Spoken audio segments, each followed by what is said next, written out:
Esa luz bajo el hielo. Ese objeto en el cielo. Esos 9 minutos. Soñaba con ello. No todas las noches, pero lo suficiente.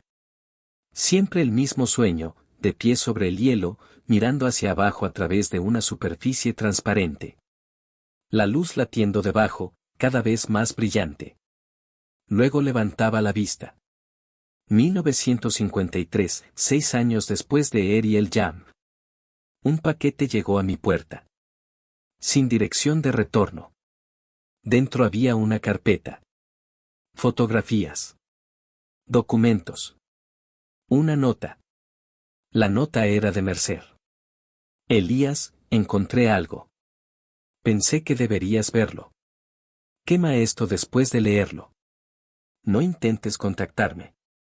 Las fotografías mostraban formaciones de hielo, vistas aéreas. Algunas recientes. Otras más antiguas. Pero lo que captó mi atención fueron las marcas, anotaciones en los márgenes, fechas, coordenadas, mediciones. Una fotografía mostraba una depresión circular, igual a la que vimos. Fecha, abril de 1951, 4 años después de nuestro vuelo. Ubicación distinta. Misma forma. Mismo tamaño. Otra de agosto de 1952. Otra depresión. Otras coordenadas. Las extendí sobre la mesa.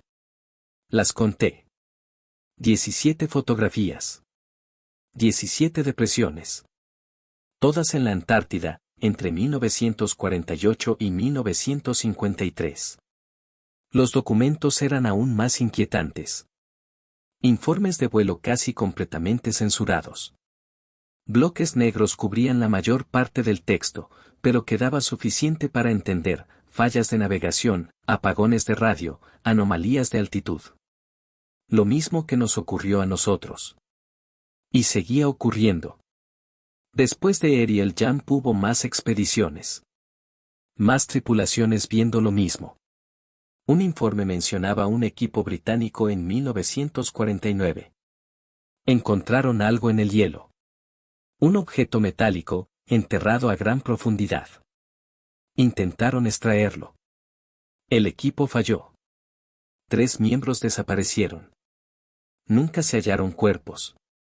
La misión fue abandonada. Otro documento hacía referencia a una operación soviética en 1951. Enviaron un sumergible bajo la plataforma de hielo. Se perdió contacto.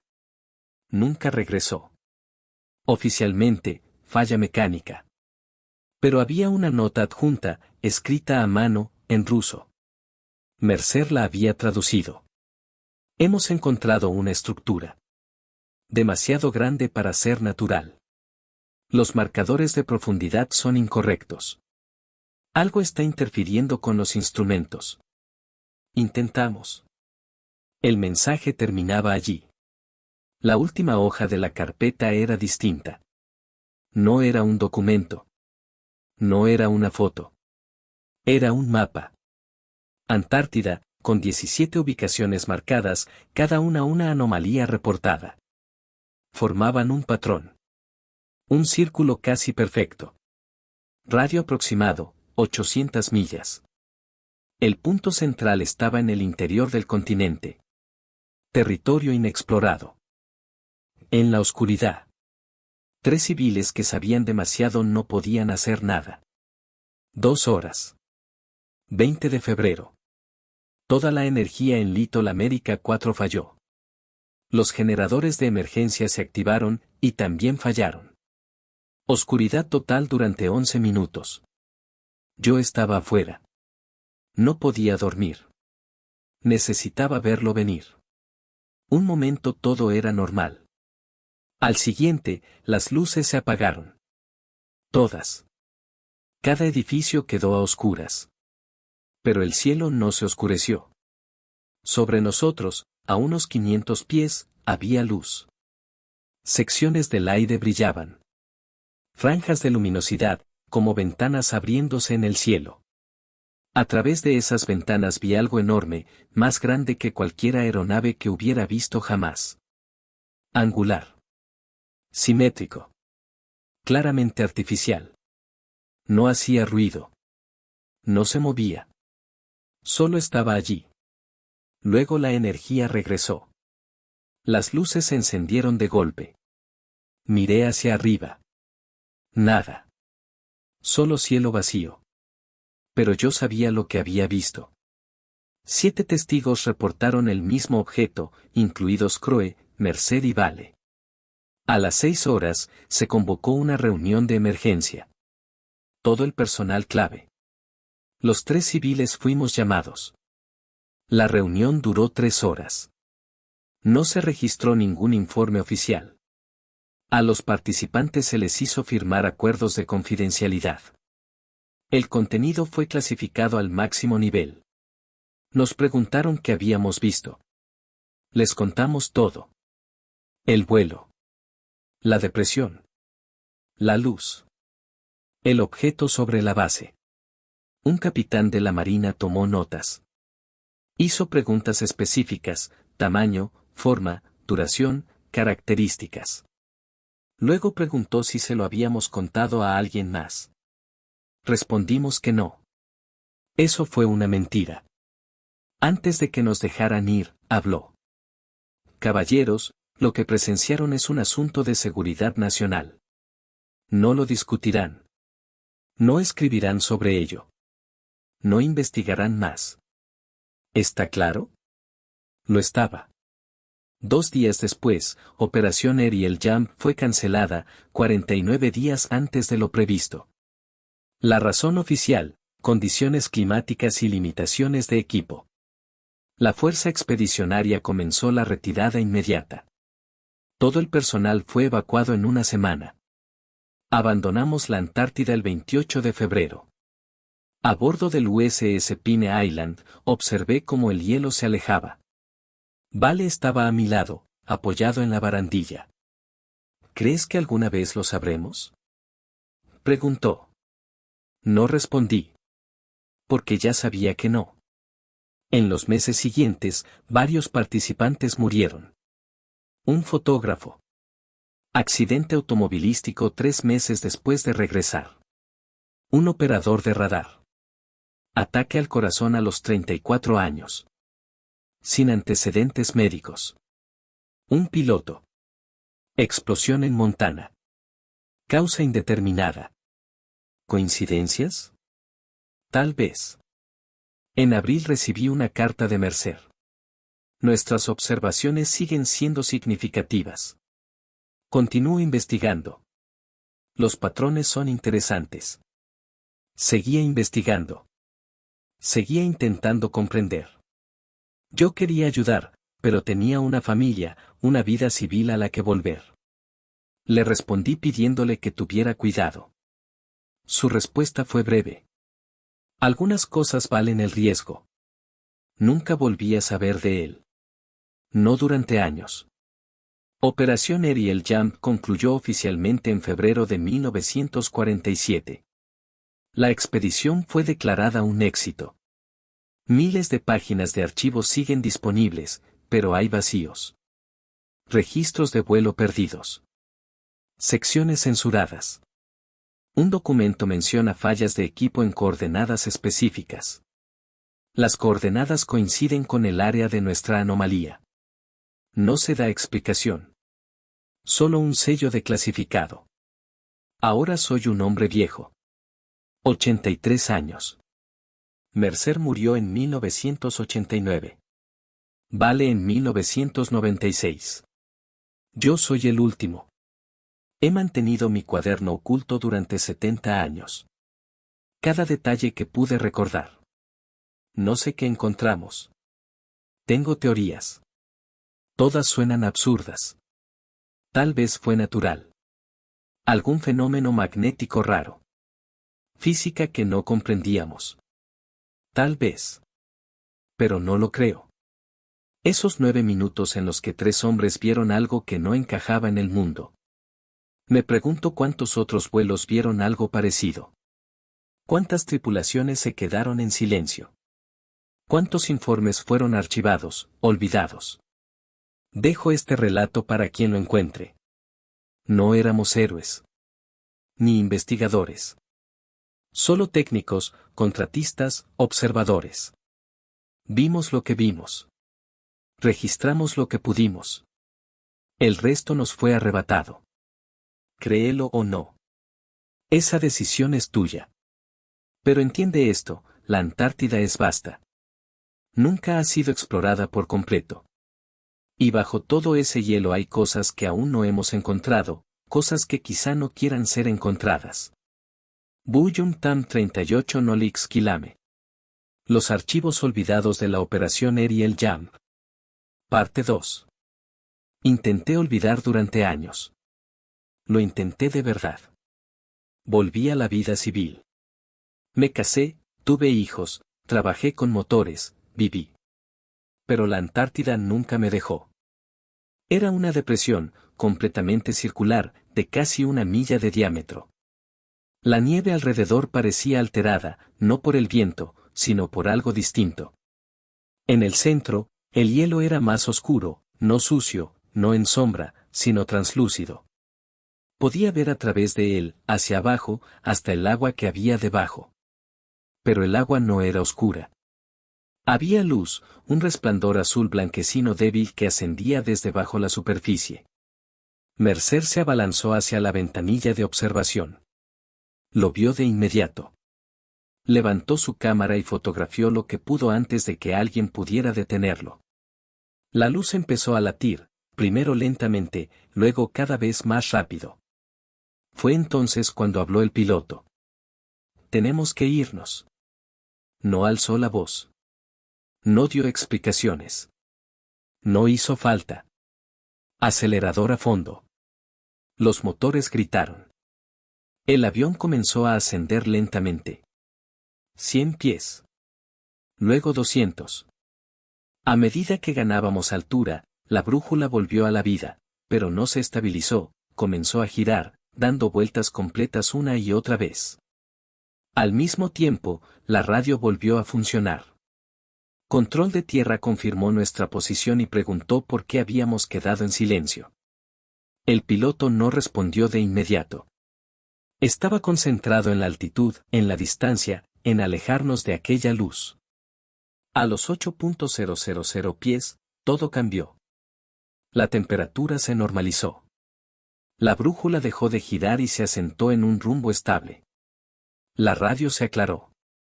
Sin estática, sin interferencias. Lo que fuera que habíamos encontrado, ya no estábamos dentro de su influencia. Aterrizamos a las 16 horas, casi 2 horas tarde. Después de apagar motores, nadie habló. No al principio. Regresé solo al hangar y realicé una inspección completa de la aeronave. Cada sistema estaba impecable. Sin fallas, sin errores registrados. Era como si no hubiera ocurrido nada anormal en absoluto. Pero algo había ocurrido. Todos lo sabíamos. El tiempo de vuelo dentro de la anomalía fue de 9 minutos, de 14:32 a 14:41. Las grabaciones de audio de Vale captaron una resonancia de baja frecuencia durante ese intervalo. El latido cesó cuando comenzamos a ascender. La correlación era exacta. Los registros oficiales del vuelo indicaron un fallo de instrumentos. Tiempo prolongado dedicado a resolución de problemas. Ninguna otra anomalía registrada. 2 días después, fui llamado a una sesión de interrogatorio. Una sala pequeña. 3 oficiales que nunca había visto. Me preguntaron sobre el vuelo, la falla de la brújula. Les conté lo que observé, la aguja congelada, la radio caída, la pérdida de altitud, la depresión circular, la luz. Tomaron notas, hicieron preguntas indirectas, me agradecieron el tiempo. Eso fue todo. Mercer fue interrogado por separado. Presentó sus datos magnéticos. Examinaron sus cuadernos, copiaron páginas específicas y luego retuvieron los originales, entregándole solo reemplazos vacíos. El equipo de Vale fue confiscado. Grabaciones de audio, datos ambientales, material fotográfico. Todo fue retirado. Le dijeron que el material sería analizado y que se le informarían los resultados. Nunca lo hicieron. 3 semanas después vi el informe oficial. Fallo de instrumentos debido a interferencia magnética. Desafíos estándar de la aviación ártica. El piloto actuó con la cautela adecuada. Retorno seguro. Ni una sola mención del vacío. Ninguna mención de la luz. Era como si hubiéramos volado una misión completamente distinta. Encontré a Mercer en la instalación de pruebas y le pregunté si había visto el informe. Asintió. No dijo nada. Vale estaba allí también, en silencio. Nos miramos. Un entendimiento tácito se instaló entre nosotros. Lo que habíamos experimentado no iba a formar parte de ningún registro oficial. Durante las semanas siguientes, continuamos nuestro trabajo, pero también mantuvimos nuestros propios registros, cuadernos ocultos de la revisión oficial. Documentamos lo que vimos, lo que medimos, lo que no pudimos explicar. Comparábamos notas en privado, cruzábamos cronologías. El relato que emergió era consistente, un fenómeno localizado, medible, con características repetibles y sin explicación aceptada. Volamos por esa ruta nuevamente, 6 veces durante el mes siguiente. Pilotos distintos, aviones distintos, condiciones distintas. Nada. El hielo parecía normal. No había depresión, no había luz. Las brújulas funcionaban. La radio estaba clara. La altitud estable. Como si ese lugar hubiera desaparecido. Pero yo sabía lo que vi. Mercer sabía lo que midió. Vale sabía lo que grabó. La evidencia había desaparecido, confiscada, perdida, eliminada deliberadamente. Pero el recuerdo permanecía. Una noche a mediados de febrero, Vale nos hizo escuchar algo, una grabación de respaldo, una copia que había hecho antes de entregar su equipo. La vibración de baja frecuencia era clara, rítmica, mecánica. Pero por debajo había otro sonido, más agudo, repetitivo. Vale lo aisló, lo amplificó, lo reprodujo de nuevo. Sonaba como una transmisión. No ruido aleatorio. No actividad geológica. Una señal. Nos quedamos escuchándola en bucle. ¿Qué es esto?, pregunté. Mercer negó con la cabeza. Vale detuvo la reproducción. Alguien lo sabe. Tenía razón. Alguien lo sabía. La pregunta no era si lo descubriríamos. Era que las cosas estaban a punto de empeorar. Mucho peor. Empecé a escuchar cosas. No solo en las grabaciones. En persona. Por la noche, cuando la base estaba en silencio. Ese mismo sonido de baja frecuencia, subiendo desde el subsuelo. No era el único. Un mecánico de helicópteros llamado Douglas me habló de una tripulación. Estaban realizando un reconocimiento costero. El motor perdió potencia de repente. Sin causa mecánica. Apenas lograron regresar. Al aterrizar, el motor estaba perfecto. Pero el piloto se negó a volar esa ruta de nuevo. Un equipo fotográfico reportó fallos en las cámaras. Las 4 al mismo tiempo. El rollo mostró 12 fotogramas de luz blanca pura, sobreexpuestos, como si algo los hubiera inundado de iluminación. Las cámaras tenían exposición automática. No debía ser posible. Vale me mostró una lista. Nombres, fechas, descripciones.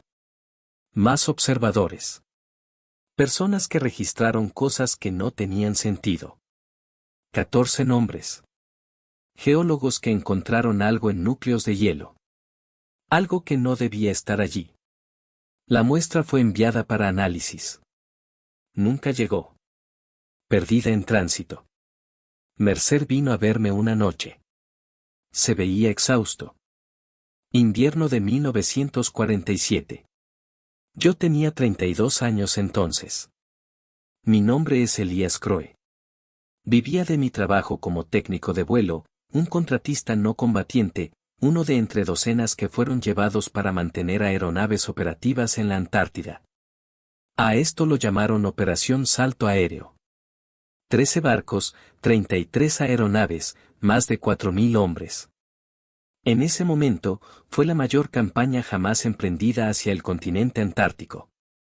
Oficialmente, la misión era sencilla: establecer una base de pruebas, entrenar personal en condiciones de frío extremo y reforzar la presencia estadounidense en la región. Esa era la versión que nos dieron. Yo había pasado más de una década trabajando en motores de avión, el norte de África, islas remotas del Pacífico, lugares donde las máquinas nunca debieron sobrevivir, y mucho menos funcionar. Aprendí a desconfiar de todo.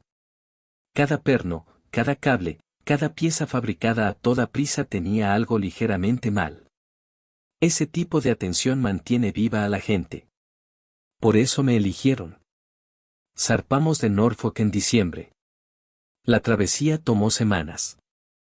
Día tras día, el frío se metía más profundo en los huesos. Para cuando alcanzamos la plataforma de hielo, ya no podía recordar cómo se sentía el calor. Little America 4 estaba instalada sobre la plataforma de hielo de Ross. Las estructuras parecían flotar sobre una planicie blanca interminable. El viento gritaba a través de cada rendija de las paredes. Apenas sentía mis manos dentro de los guantes. No me quejé. Tenía un trabajo que hacer: mantener los aviones volando. Eso era lo único que importaba. Al principio conocí a otros dos especialistas civiles, Jonah Mercer y Arthur Vale. Mercer era geofísico, 41 años, callado e intenso. Había sido asignado para estudiar anomalías magnéticas cerca del polo. Confiaba más en los números que en las personas. Vale tenía 38 años, observador ecológico. Su función era documentación, grabaciones de sonido, mediciones atmosféricas, material de archivo. Registraba todo y hablaba muy poco. Compartimos mesa durante una de las primeras reuniones informativas. La conversación fue mínima. Pensé que todos estábamos cortados por el mismo patrón: competentes, reservados, cómodos con el aislamiento. No me equivocaba. Solo que no sabía cuán estrechamente estaban a punto de entrelazarse nuestros destinos. Las primeras semanas fueron duras, pero rutinarias. Los vuelos de cartografía salían a diario, fotografiando costas que nunca habían sido bien trazadas. Trabajaba jornadas de 18 horas. El hangar de mantenimiento era apenas más cálido que el aire exterior, pero los aviones seguían volando. A finales de enero, todo cambió. Me asignaron una inspección de sistemas en un R-4D, la versión naval del Douglas DC-3. Estaba programado para un vuelo de cartografía esa misma tarde. Había trabajado en docenas de ellos. Podía diagnosticar problemas solo por el sonido. Revisé la lista: líneas de combustible, superficies de control, motores, todo parecía normal. Casi todo. Los instrumentos de navegación no estaban bien. Cerca del polo, la deriva magnética era esperable. La brújula debía mostrar un movimiento lento e inestable. En cambio, oscilaba violentamente. El indicador saltaba de leve a extremo sin estabilizarse. Abrí el panel. Nada cambió. Detuve la brújula giroscópica. Mismo comportamiento. Seguí el cableado buscando daños, humedad, cortocircuitos. Nada. Ambos instrumentos reaccionaban de forma idéntica. Eso descartaba una falla mecánica simple. Algo externo los estaba afectando. Avisé a operaciones y reporté el problema. La respuesta llegó rápido, calmada, profesional, impaciente. El avión debía despegar en 1 hora. La ventana meteorológica se cerraba. ¿Podía arreglarlo? No tenía una respuesta clara. No era algo que pudiera solucionarse con herramientas. Aún así, tomé una decisión. Les dije que los instrumentos estaban lo suficientemente operativos. La variación de rumbo era normal en latitudes altas. El piloto podía confiar en la navegación por estima y en correcciones por radio. No era una mentira total, pero tampoco era toda la verdad. El vuelo fue aprobado. No sabía que Mercer estaría a bordo, ni que Vale también iría. Permanecimos en silencio mientras embarcábamos. Mercer llevaba magnetómetros portátiles, quería lecturas en altitud. Vale aseguró su equipo de grabación en la parte trasera, micrófonos colocados cerca de las ventanas de observación. Yo me quedé cerca de la cabina, vigilando los instrumentos en los que no confiaba. Despegamos a las 14 horas. El plan de vuelo era simple: reconocimiento costero, rumbo sureste, duración de 4 horas. Los primeros 30 minutos fueron tranquilos. Blanco infinito debajo, cielo gris plano arriba. La visibilidad era aceptable. Observé la brújula, inestable, pero manejable. El piloto no parecía preocupado. Entonces, a las 14:32, algo cambió.